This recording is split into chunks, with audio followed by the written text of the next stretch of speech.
Welcome back. As you know, I am Eli, the computer guy, here for your daily dose of the rares as we talk about the real world of technology and things to make you go, well, that's kind of curious. That is kind of curious. Anyways, I do these videos in order to support Silicon Dojo, free hands-on technology education in Durham, North Carolina. Take a look at silicondojo.com to look at the schedule if you're able to attend those classes. So I think it's kind of interesting here, taking a look at China's relationship with the Western, the American AI tech stack, and how architecture solves so many different types of problems. Right? So we've been having the thing going on. I've been talking about this for a lot. Right? You had the Obama administration trying to isolate China. You had Clinton wanting to isolate China. You have Trump trying to isolate China. You have Biden trying to isolate China.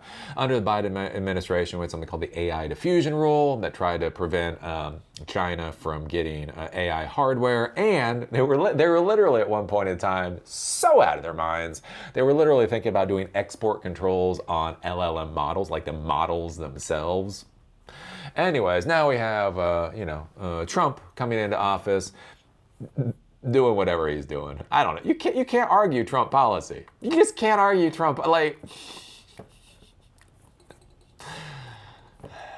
Anyways, right? And one of the big things there is also we are either trying to keep China from getting our AI, or we're trying to sell them our AI, or I don't know. We're doing whatever the hell Trump wants to do this particular day. Like you can't. I don't even know what it is. So anyways, I think this is interesting talking about China and basically the idea of instead of China buying our AI hardware, they're just going to rent our AI hardware from companies overseas. So we saw this before with Chinese companies trying to use data centers in Malaysia, and now apparently they are in fact using data centers in Japan. Which is so great. So our military is in Japan to protect Japan from China, and Japan is selling AI services to China because that's apparently how the modern world works. Hey, you ever wonder why young Americans might not be so gung ho to go off and fight halfway around the world to defend democracies? Yeah, maybe this is the type of thing that's causing those types of problems. Anyways, this is coming from WCCF Tech. They're actually a pretty decent news source. China's Tencent gains access to, quote, banned NVIDIA's Blackwell B200 AI chips by leveraging the rental loophole in U.S. export controls. So the idea is you can't sell it to China. You can't sell equipment to China. You can't sell it to other countries. So countries that may then re-export them to China, you can't sell them to. But, Japan's our ally. We can sell them all the AI hardware that they want, and then they'll just lease it to China. Because leasing, I mean, that's going to keep China in their place. You know. Like when I look at an LLM model, like you can smell it on them. You can smell, this AI model. Oh yeah, this was created with leased GPUs. I would not touch an LLM model that was created with leased GPUs. I would only touch an LLM model that was created with owned GPUs. Because that makes a goddamn bit of difference. I hate my field. I hate my field so much right now. Remember when our field was like about making fucking LEDs blink? Remember we used to build shit? Anyway. While Blackwell is banned from being exported to China, it appears that domestic AI giants have found their workaround to access NVIDIA's latest technology.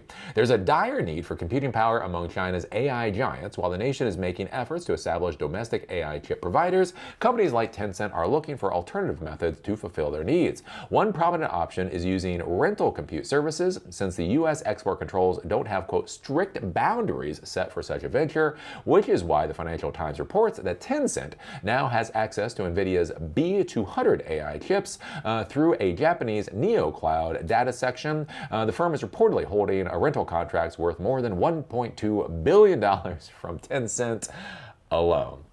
So yeah, so Tencent is just renting AI hardware resources from Japan.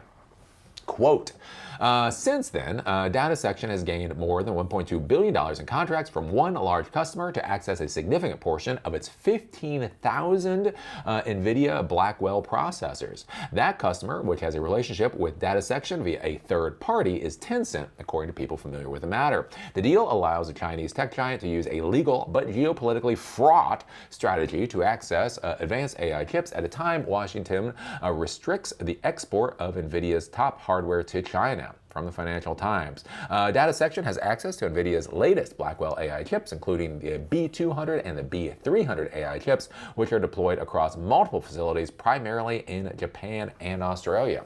Interestingly, renting compute power is becoming so common among Chinese tech companies that Financial Times claims that an analyst at Bernstein Research claims that firms might find it more compelling to continue this arrangement rather than buying NVIDIA's AI chips in China, since the computing capabilities they get through the means are significantly higher than what's available in the domestic market. Even after the H200 is available to China, the B200 and B300 AI chips outperform the Hopper option by a significant margin, which shows that Beijing isn't devoid of cutting-edge American technology. So this is the other weird thing, again, what's going on with our idiotic policy towards China. So one of the ideas here, so like, again, when you hear China, again, I'm just going to put this out there, China man be people too. China man do propaganda too. So one of the things that you hear from China is that they don't want to buy our H20s, right? So Trump was like, we are going to be so nice, we will sell you H20 GPUs. And China said no. China said no. Right? And so then Trump was like, okay, well, we're going to be so nice, we're going to sell H200 GPUs. And so these are supposed to be gimped. These are supposed to be GPUs that are like a year and a half behind, 18 months behind. And apparently China is also saying no. And so again, one of the things you have to think about with propaganda, again, we all do propaganda. Dear China man, you do propaganda too. I beat up on the United States because it's my country. That doesn't mean you fuckers are perfect. Anyways, what I do think is interesting here is how this is a way that China can both have a propagandic coup and still get access to American hardware at the exact same time. So basically, Xi can come out and the government can come out and they can very forcefully say, we do not need to buy any American AI hardware. And they are correct. They are factually correct. They do not need to buy any AI hardware, any American AI hardware. They don't even have to think about buying any American AI hardware, so they can come out. And basically how this can get, how you can shine the turd here, how you can shine the turd, is they come out. And as they say that, they can say, look at how good Huawei's AI systems are, right? So Huawei, their AI stack is becoming better and better. Where it actually stands to the American stack, who the fuck actually knows? Again, everybody's doing propaganda at this point, but they've got it. They've got a stack, and it seems to be a relatively effective stack, right? Anyways, so they can say, China does not need to buy American AI hardware, and Huawei stack is only getting better by the day, right? And they can put that out to the world, and they get their propaganda coup. Look, China man tells a Yankee to go F themselves yet again. China man don't need Yankees crap. It's like, well, but if Japan man buys Yankee crap and then leases it or rents it to China man, see, China man can get access to the capabilities of Yankees stuff without actually having to buy it. And all we're doing here is linguistic, acrobats on basically who needs what and how and all that kind of stuff, right? So it'll be curious to see basically, how this flushes out going in the future. Again, it also makes sense, like with these AI data centers, that a lot of large companies shouldn't buy GPUs just from a practical standpoint.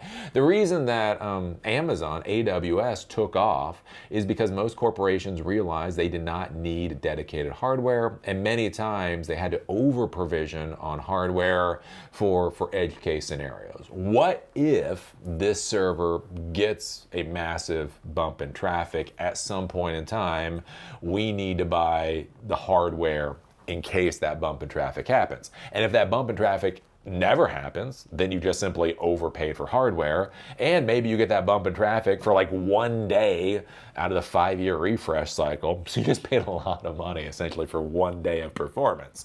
Right? So you go to Amazon, right? You go to Amazon. If you need to scale up, you can scale up. If you need to scale down, you can scale down. If you need to scale up for a day, you can scale up for a day. It costs more per resource unit, sort of, but overall, it's a better price performance. So one of the interesting things here is be thinking about this with these kind of like these AI data centers.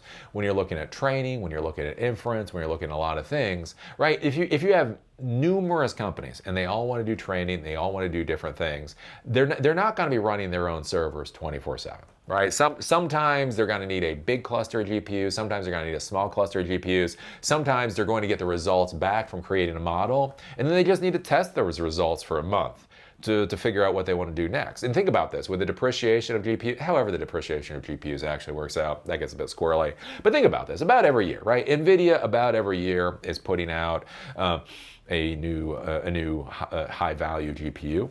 And so one of the things to think about is if you're a company, right? If you buy a number of these $40,000 GPUs and then you literally don't use them for a month or two or more or 6 months, right? You may have lost half of the useful life, basically, of this hardware, simply because your engineers are trying to figure out how to make the hardware go, do something. And so basically, if you just simply have these data centers, they just have massive amounts of GPUs. And so you have companies like Tencent or Google or Baidu or whatever else, and they can simply come and they can say, look, we need 15,000 GPUs to run for 5 days.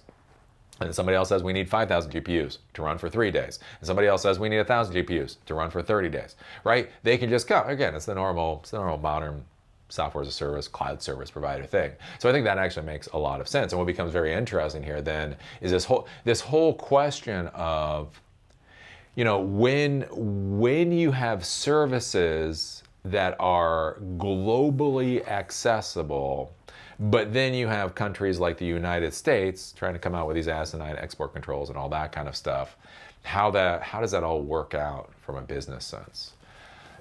It'll be curious. It'll be curious to see how this flushes out at the end of the day. I can't wait till it goes boom. I can't wait until the AI fraud is fully exposed, so we can just move on from this crap.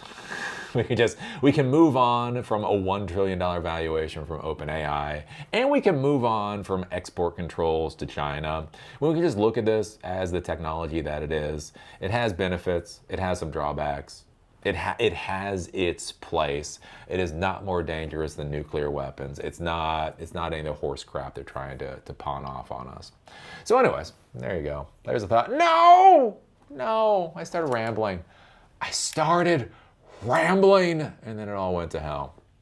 Anyways, what do you think about this? What do you think about China essentially renting the latest GPUs from Japan, since they can't get them in? What do you think about all the propaganda? What do you think about all the propaganda here, right? America does their propaganda, Yankee does their propaganda, Chinaman does their propaganda, everybody doing propaganda. Are you getting to be like me at this point where you're just kind of tired of propaganda? You're just like, hey, yeah, I don't believe any of you jackasses. I don't believe him, I don't believe him, I don't believe any. Can we just get back to reality for a second? I don't know. Put your thoughts down below. Do remember I do these videos in order to support Silicon Dojo, authorityless, gatekeeperless, free to end-user, hands-on technology education that empowers you to do whatever the hell it is you want to do in Durham, North Carolina. Also coming back to Asheville, North Carolina soon. If you're interested, take a look at our schedule at silicondojo.com. If you want to support free to end-user education, there's a donor box link down below. And with that, I shall hang my head in shame. I have given you folks 1 hour and 2 minutes a day. I have given you 62 minutes of my life when I promised that I would only give you 60 minutes. I'm a disappointment. See y'all later.